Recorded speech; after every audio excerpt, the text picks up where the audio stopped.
applauso per Mia, sì, è giusto, Tanto sei qua,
Volevo fare una foto e il maestro mi ha detto: devi cantare, devo cantare.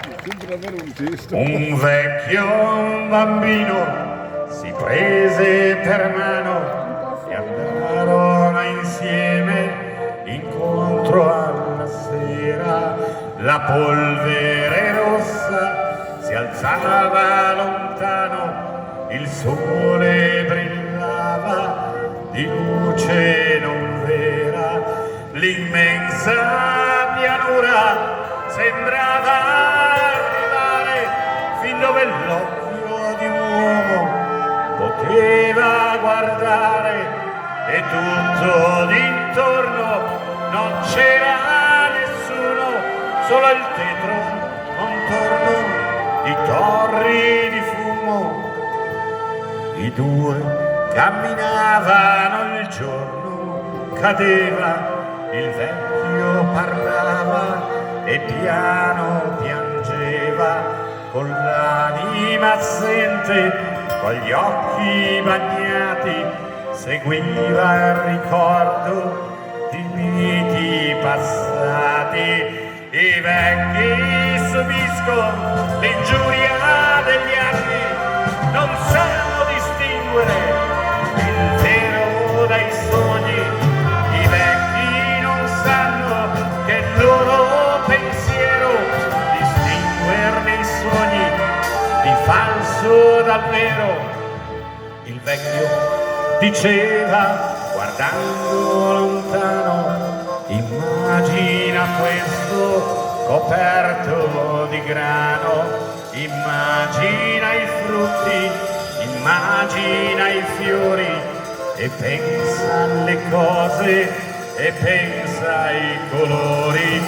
E in questa pianura fin dove si perde crescevano gli alberi e tutto era verde, cadeva la pioggia, segnavano i soli il ritmo dell'uomo e delle stagioni.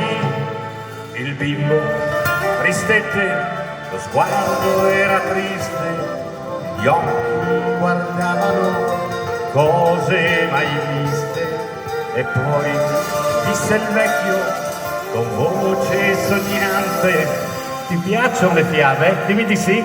Sì. Ancora di sì? Sì. Allora sai cosa ti dico?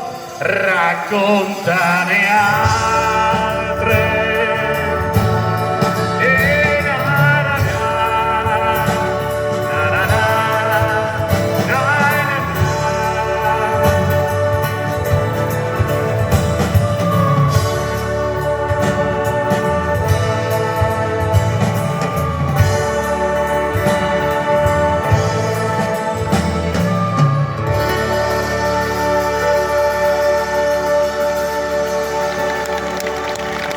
il vecchio bambino.